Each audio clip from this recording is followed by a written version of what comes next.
The rain hammered against the cabin walls like bullets, and Coral Lane stood dripping in the doorway, her dress clinging to her trembling body. Sterling Maddox towered over her, his massive frame blocking out the lamplight behind him, and she could see the war raging in his dark eyes. "I have nothing else to offer you," she whispered, her voice barely audible over the storm. "Nothing but myself." His jaw clenched, and for a moment that stretched like eternity. Neither of them moved. The silence between them was thick with something dangerous, something that made her heart pound for reasons that had nothing to do with fear. Then he stepped closer. His eyes traced her face down to where the wet fabric clung to her curves, and she saw hunger flicker in those dark depths, raw, primal hunger that made her breath catch. He reached out, his calloused fingers almost touching her cheek.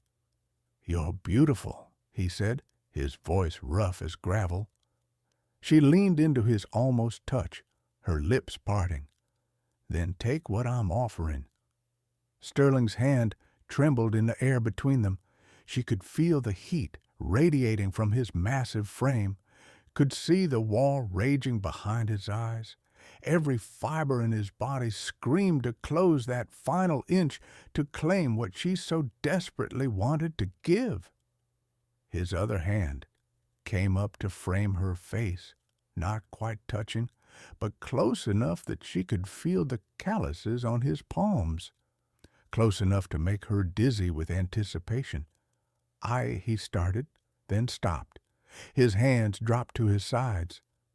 "You owe me nothing," he said quietly, stepping back.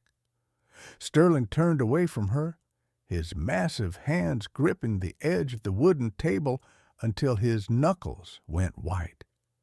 But she could see his reflection in the dark window, the tight set of his shoulders, the way his chest rose and fell with controlled breathing. Every fiber in his body had wanted to take what she offered.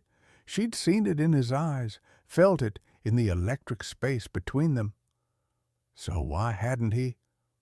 "I don't understand," she said quietly.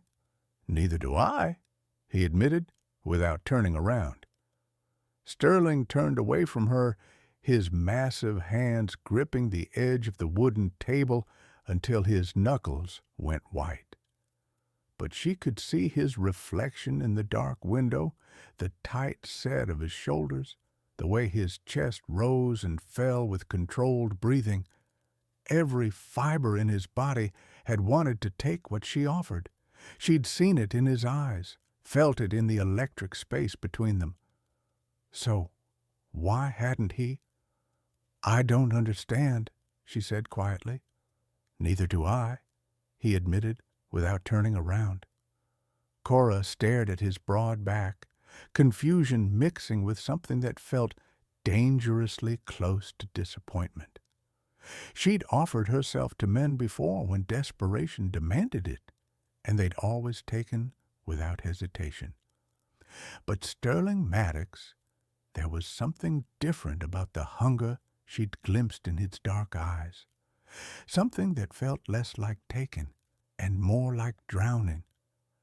"Every man has his price," she said quietly. "What's yours?" He laughed, but there was no humor in it.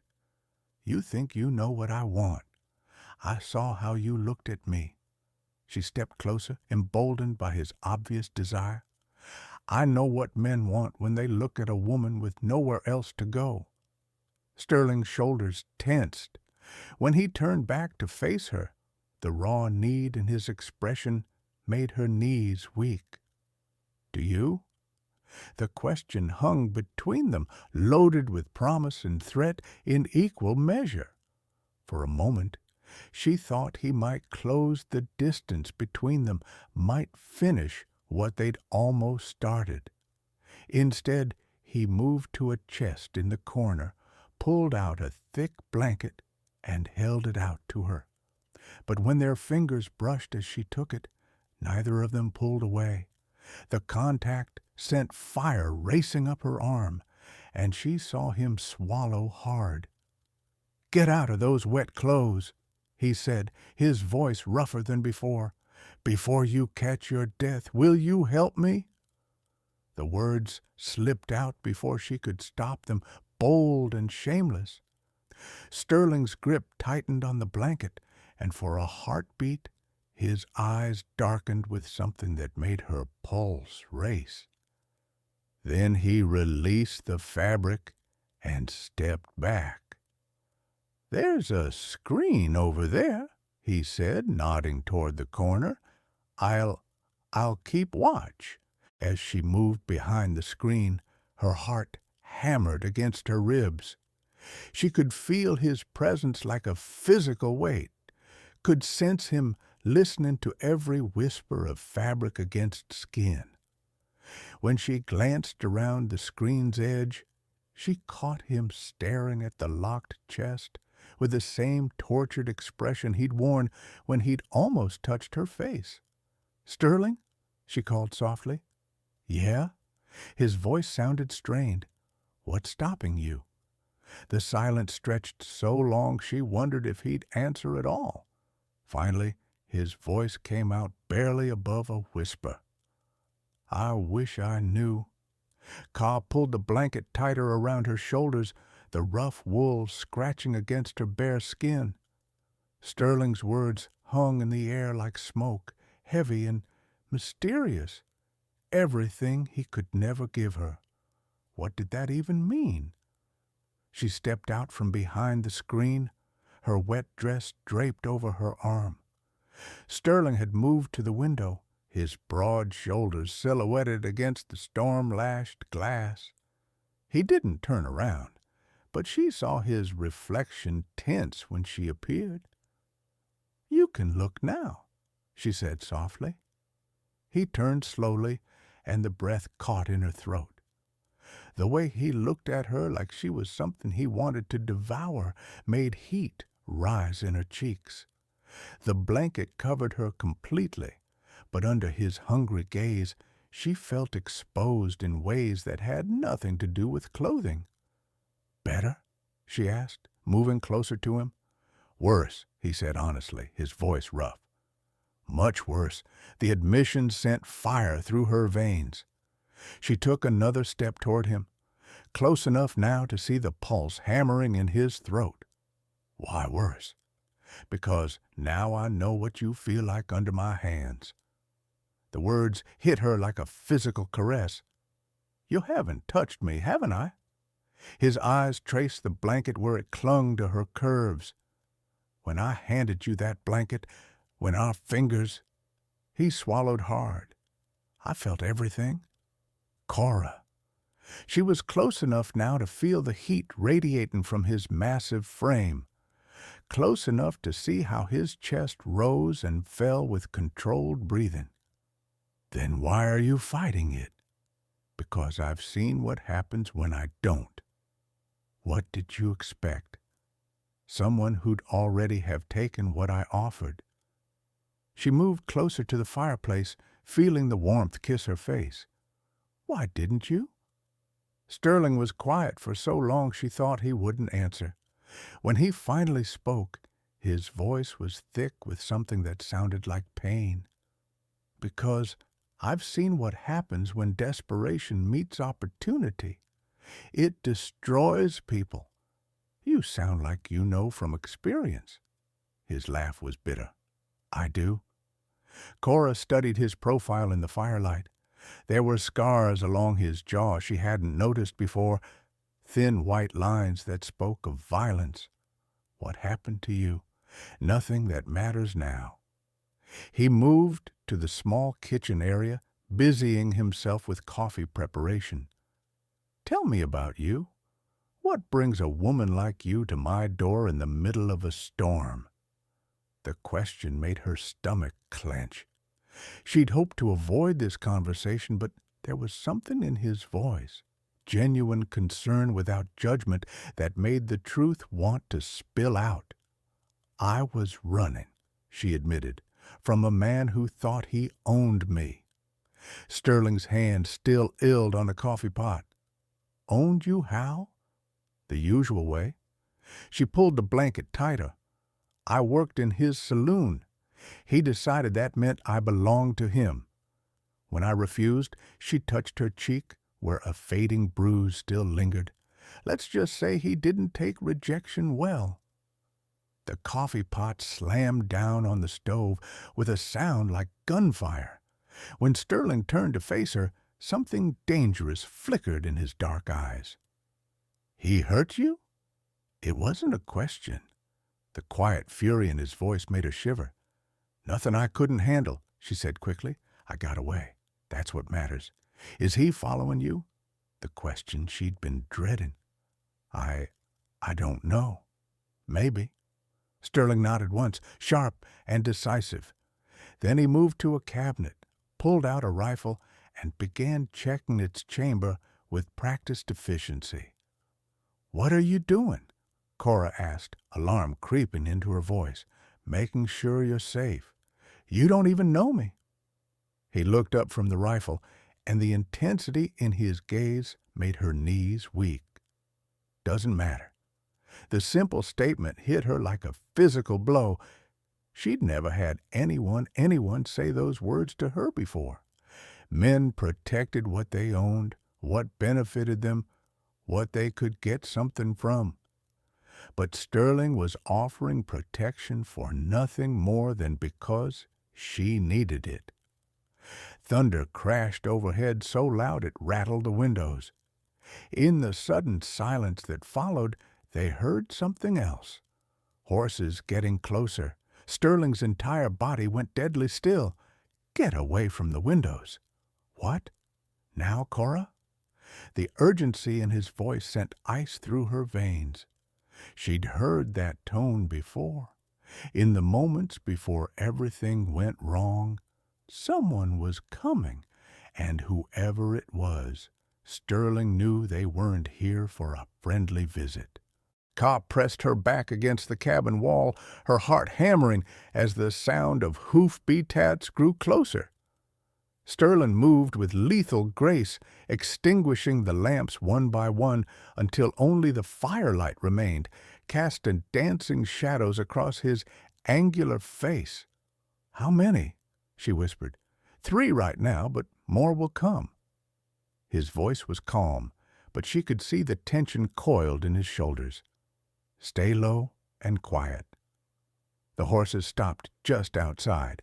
Through the rain, she heard men's voices rough, demanding. Her blood turned to ice as one voice rose above the others. Maddox. We know she's in there. Sterling's jaw tightened, but he didn't look surprised. You know them, not them? Cora breathed. But I know that voice. It's Boone Carter. He works for her. She couldn't finish the sentence. For the man who hurt you. She nodded, tears threatening. He found me. I should have known he'd never let me just leave. Sterling's hand found her shoulder steady and warm. He's not taking you anywhere. You don't understand. There are 3 of them, and you're just one. I'm enough. The certainty in his voice should have been arrogant, but something in his eyes told her it was simple fact. She watched as he checked his rifle again, his movements efficient and practiced. Too practiced. Maddox? Boone's voice came again. Send the girl out, and we'll leave peaceful-like. Keep her, and things get unpleasant. Sterling moved to the window, rifle in hand. She's not here, Carter. Harsh laughter echoed through the storm. Saw her tracks leading straight to your door. Fresh ones. Could have been anyone. Could have been, but it wasn't. There was a pause. Then Boone's voice turned ugly. You always did have a soft spot for strays. Remember what happened last time you tried to protect something that wasn't yours? Sterling went completely still. The color drained from his face, and for a moment he looked like a man staring at a ghost. Cora moved closer to him. What does he mean? Sterling didn't answer, but she saw his hand shake almost imperceptibly on the rifle stock. Whatever Boone was referring to, it cut deep. "That was different," Sterling called out, but his voice had lost some of its strength. "Was it? Seems to me you're making the same mistake. Some people can't be saved, Maddox. And the sooner you learn that, the fewer people have to die." Die? The word hung in the air like a death sentence. Cora felt her legs go weak.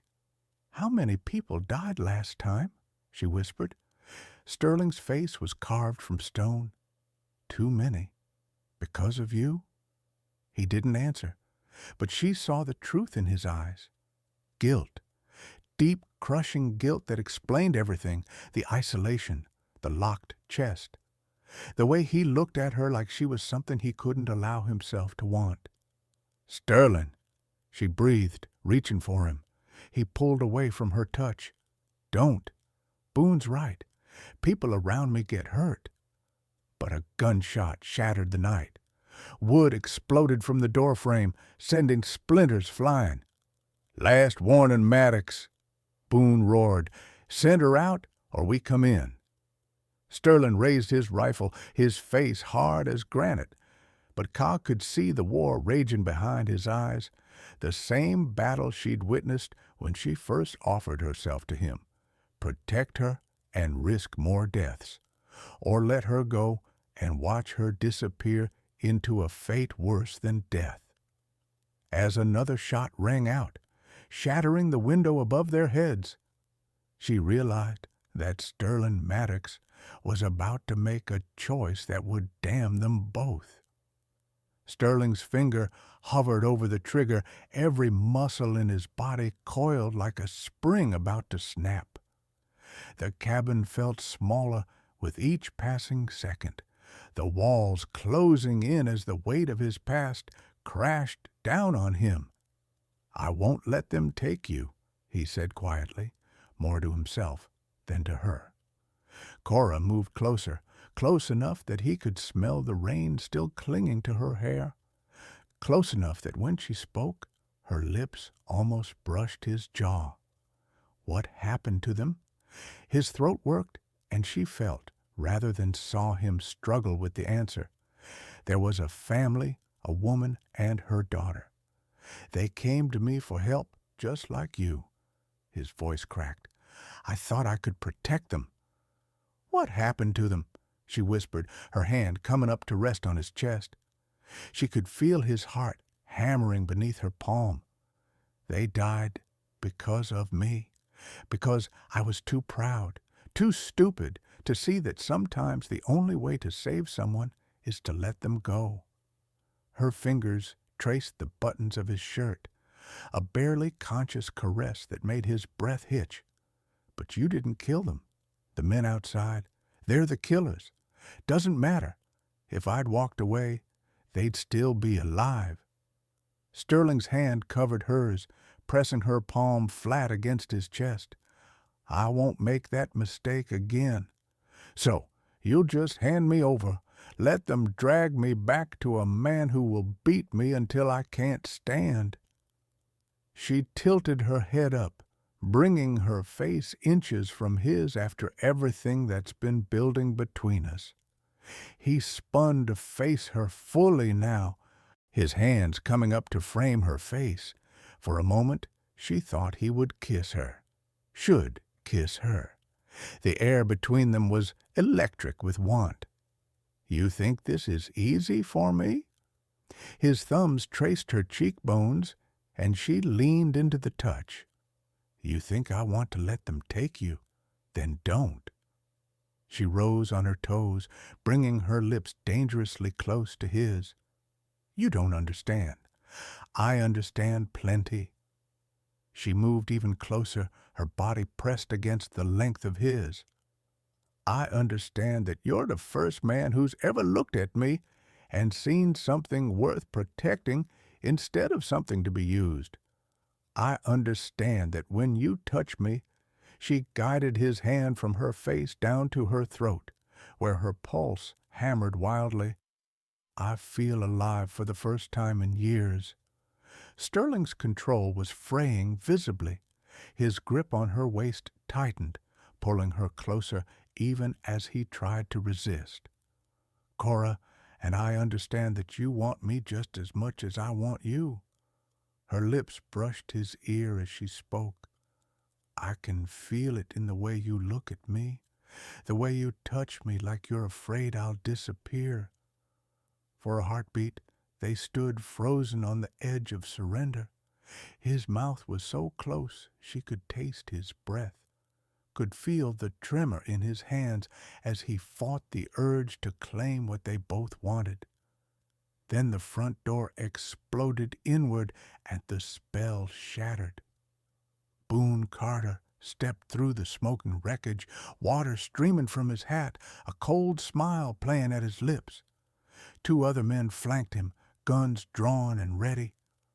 Well, well, Boone drawled, his eyes taking in the scene. Sterling with his rifle raised. Cora pressed close to his side in nothing but a blanket. Cozy little setup you got here, Maddox. Sterling's aim never wavered from Boone's chest. You're trespassing, am I? See, I think you got something that belongs to my employer, something he's real eager to get back. She doesn't belong to anyone. Boone's laugh was ugly. Everything belongs to someone, friend. The sooner you learn that, the longer you might live.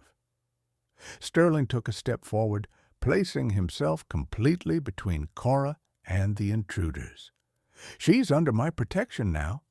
Your protection. Boone's eyes glittered with malice.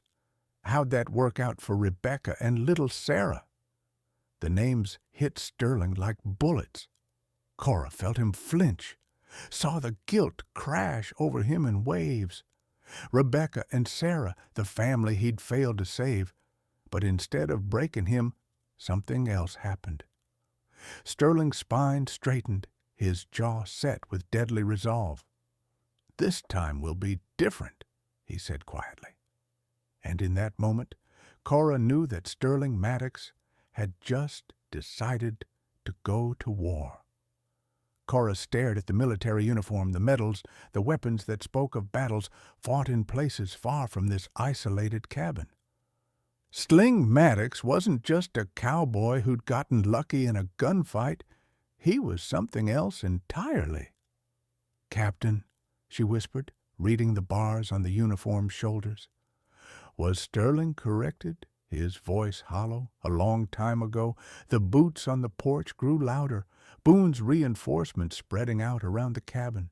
They were surrounded now, trapped like animals. But instead of fear, Cora felt something else entirely. Understanding. This is why you blame yourself, she said. You're not just some rancher who got involved. You're trained to protect people when they die anyway. It destroys everything you thought you were. Sterling finished. His eyes were fixed on the uniform like it was a snake ready to strike. I swore I'd never be that man again. What man? The one who makes choices about who lives and who dies. More gunfire erupted from outside, warning shots meant to keep them pinned down. Through the broken windows, she could see shadowy figures moving in the rain. How many are out there now? She asked. Sterling lifted his head, listening to sounds only a soldier would recognize. 6, maybe 7. Then you don't have a choice anymore. Cora reached into the chest, her fingers closing around a pistol that felt heavier than it should. You can be the man who dies with me or the man who saves us both. Cora, I'm not Rebecca. The words came out fierce, determined. I'm not Sarah or the Turners or whoever else you couldn't save. I'm here right now, and I'm asking you to fight for me. Sterling looked at her, really looked, and something shifted in his expression. The broken man disappeared, replaced by someone harder, more dangerous, someone who'd survived battles that would destroy lesser men. Can you shoot? he asked quietly, his hand covering hers on the pistol grip. The contact sent heat shooting up her arm. Well enough. He nodded once, then reached into the chest and began arming himself with practiced efficiency. But she noticed how he kept glancing at her, how his eyes lingered on the way the blanket had loosened around her shoulders. "There's a root cellar behind the kitchen," he said, checking the chamber of a rifle. "When I give the signal, you run for it. Stay there until November." She moved closer, close enough that he had to look down at her. He paused, looking at her with surprise, and something else, something that made her pulse race. "I'm not hiding while you face them alone," she said firmly. "We do this together or not at all. This isn't some romantic notion, Cora." But his voice was rougher now, and she saw his eyes drop to her lips. "These men will kill you without a second thought. They'll kill me anyway if they take me back." She stepped closer still until there was barely an inch between them. "At least this way. I get to choose how I go down." For a moment, the sounds of the storm and the men outside faded away. There was only Sterling looking at her with something that went deeper than desire, deeper than attraction, something that felt dangerously close to love. "I can't lose you," he said quietly, his free hand coming up to tangle in her hair. "Then don't." She leaned into his touch, her body responding to his nearness with an intensity that should have shocked her. "But don't ask me to watch you die alone either." His hand tightened in her hair, pulling her head back slightly so he could look into her eyes. The gesture was possessive, primal, and it sent fire racing through her veins. "If we do this," he started, "we do it together." She pressed herself against him, feeling every hard line of his body through the thin blanket. Sterling's control snapped for just a moment. His head dipped toward hers, his mouth almost claiming what they both wanted. She could feel his breath on her lips, could see the hunger blazing in his dark eyes. "Maddox." Boone's voice cut through the moment like a blade. "Time's up."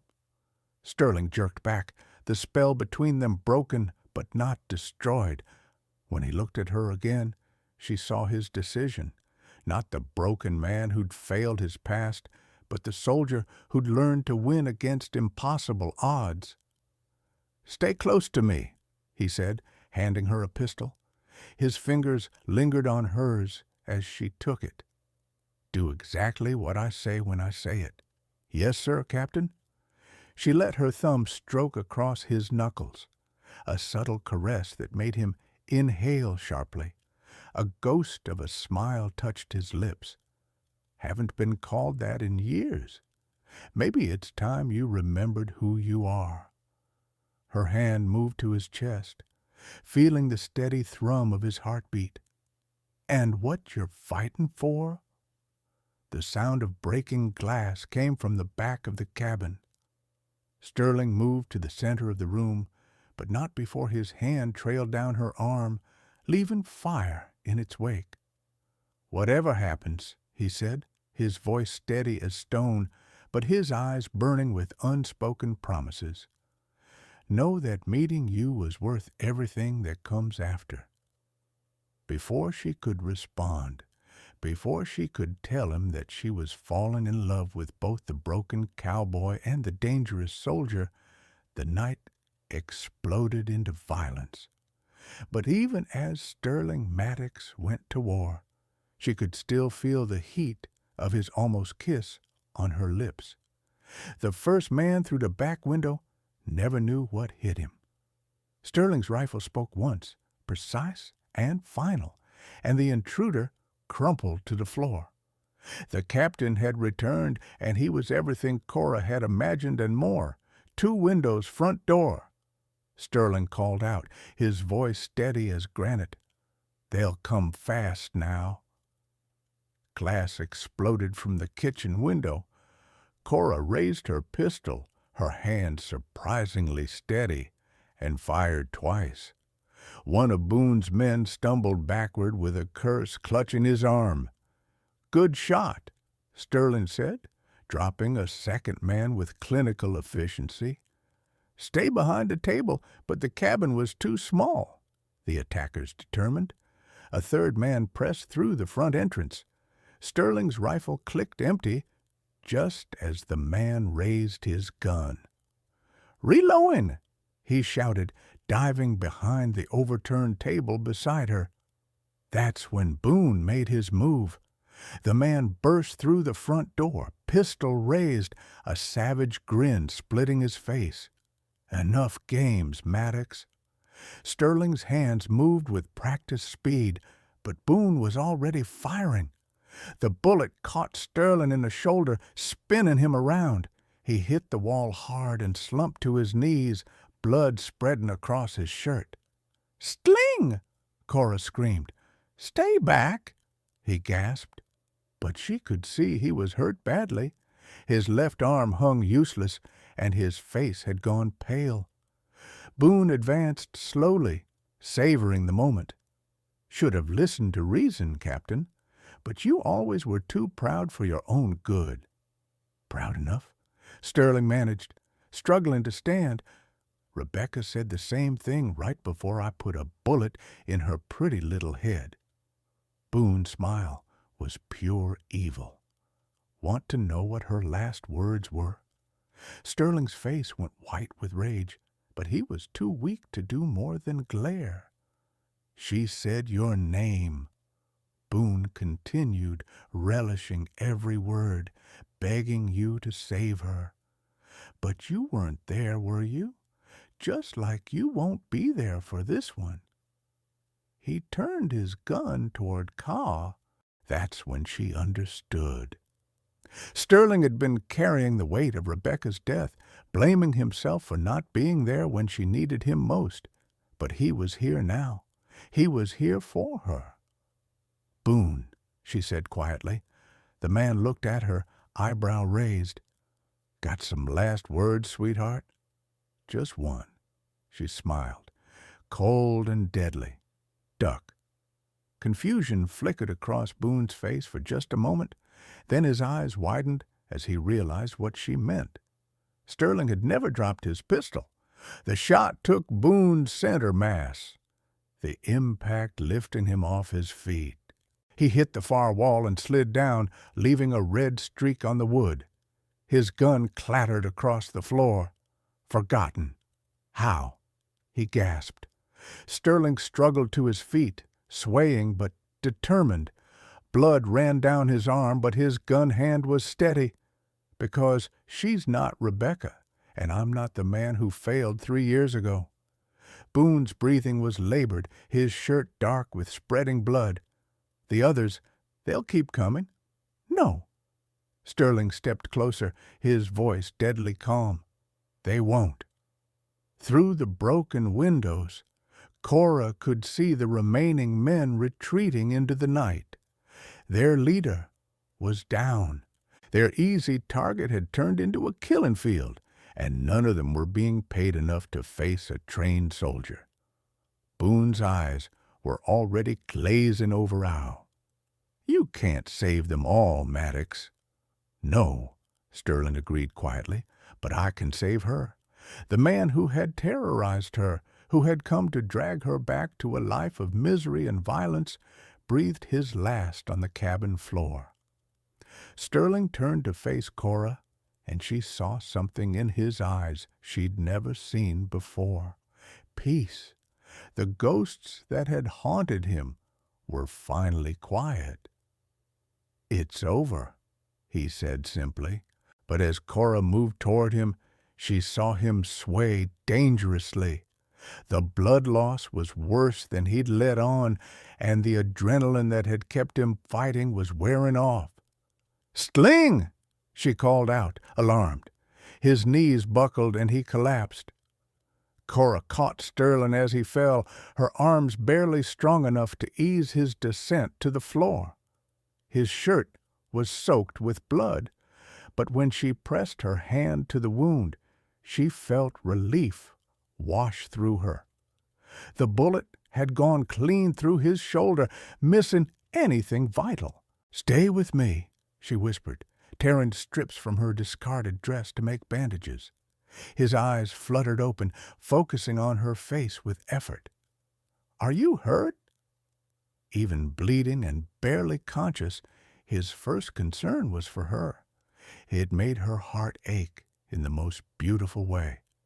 "I'm fine," she assured him, working to stop the bleeding. "Thanks to you. Thanks to us," he corrected weakly. "That was good thinking, telling me to duck." She smiled despite the tears threatening to spill over. Learned from the best, apparently. As she worked, the storm outside began to quiet. The rain slowed to a gentle patter against the broken windows, and the first hints of dawn crept across the sky. The long night of violence was finally over. Cora Sterling said quietly, his good hand finding hers, "What I said before about meeting you being worth everything, don't talk now. Save your strength." "No, I need to say this." He struggled to sit up, wincing with the effort. "I've been half dead for 3 years, carrying guilt that was eating me alive. But you made me remember who I used to be, who I could be again." She helped him lean against the wall, her hands gentle on his face. "And what's that? A man worth loving." The words hung between them, simple and true. In the growing light of morning, with the smell of gunpowder still in the air and their enemies scattered to the wind, Sterling Maddox finally looked at her without shadows in his eyes. "I love you," she said, "because it was time for honesty. Not because you saved me. Not because I needed protection. I love you because of who you are when you think no one's watching. The man who gives away blankets and refuses payment. The man who fights impossible odds to keep a promise." Sterling's hand cupped her cheek, his thumb brushing away a tear she hadn't realized had fallen. "I love you too, more than I thought possible." When he kissed her, it was nothing like the desperate moment before the battle. This was gentle, reverent, full of promises for tomorrow. This was the kiss of a man who'd finally forgiven himself, who'd found something worth living for instead of just surviving. They stayed like that as the sun rose, holding each other in the ruins of the cabin that had become the birthplace of their love. The outside world could wait. The future stretched ahead of them, uncertain, but no longer empty. 3 months later, Cora stood in the doorway of their rebuilt home, watching Sterling work in the garden they'd planted together. His shoulder had healed well.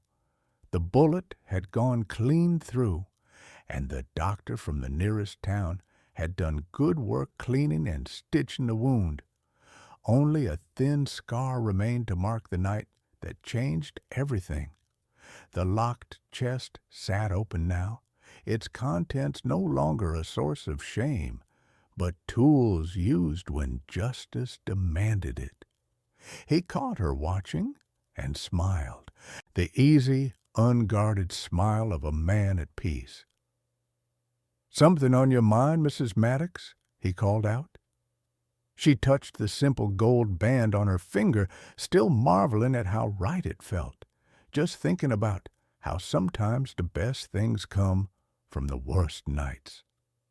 Sterling set down his tools and walked to her, pulling her into arms that would always be her sanctuary. "Wise woman," he murmured against her hair, "remind me to listen to you more often." "Always," she promised, and meant it with every fiber of her being. Their story had begun with desperation and an offer that seemed to have no other choice. But it had become something neither of them had dared to hope for, a love worth fighting for, a peace worth protecting, and a future built on trust instead of transaction. Sterling Maddox had finally found his redemption, and Coraline had found her home. If you enjoyed this story, click the video on your screen now to watch another unforgettable tale of courage and destiny in the American frontier, where love and honor collide in ways you never expected. Don't forget to subscribe and consider a super chat to help us keep bringing you more stories like these. Your support means everything to us.